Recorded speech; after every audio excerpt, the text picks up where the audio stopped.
और सम्मानित मंच और बड़ी संख्या में आए मेरे नौजवान साथियों, एक बात की हम लोगों को प्रतिज्ञा करनी है और दृढ़ निश्चय भी करना है कि 2014 से लेकर 2024 की जो यात्रा है, इस यात्रा में अनेक पड़ाव आए। जिन पड़ावों की अगर हम चर्चा करें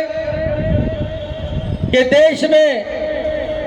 धारा 370 की बात करते हैं, देश के अंदर श्री राम जन्मभूमि की बात करते हैं,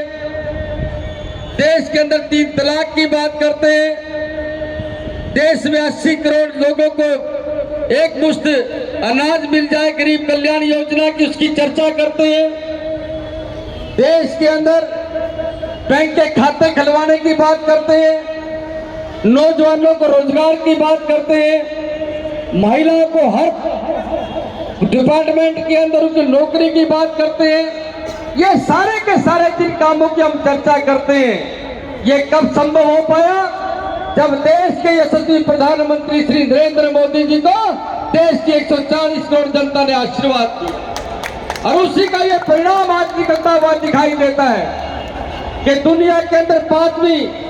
अर्थव्यवस्था के अंदर भारत खड़ा है और 2024 के चुनाव के बाद दुनिया के तीसरे देश के अंदर किसी देश का नाम होगा तो भारत का नाम होगा। ये भारत की ताकत है। इसके कारण से नौजवानों को ये दृढ़ निश्चय करना चाहिए कि कोई घर छूटे ना, कोई मतदाता छूटे ना। और जो भारतीय जनता पार्टी की ये यात्रा है, इस यात्रा में से सागर त्यागी जी ने सही बात कही है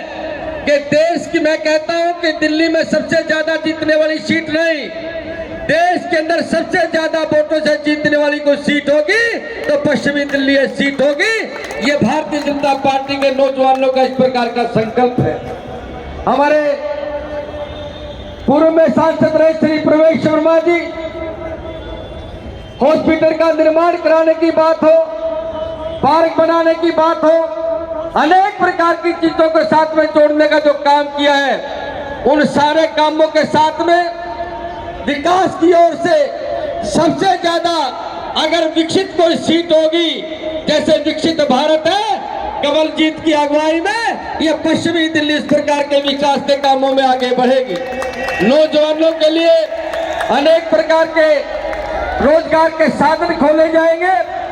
एजुकेशन का हब बनाने का प्रयास होगा। इन सारे कामों में आपका सहयोग और आपका समर्थन मिलता रहे, ये आशीर्वाद के रूप में हर घर के दरवाजे पर जाकर अपने माता जी से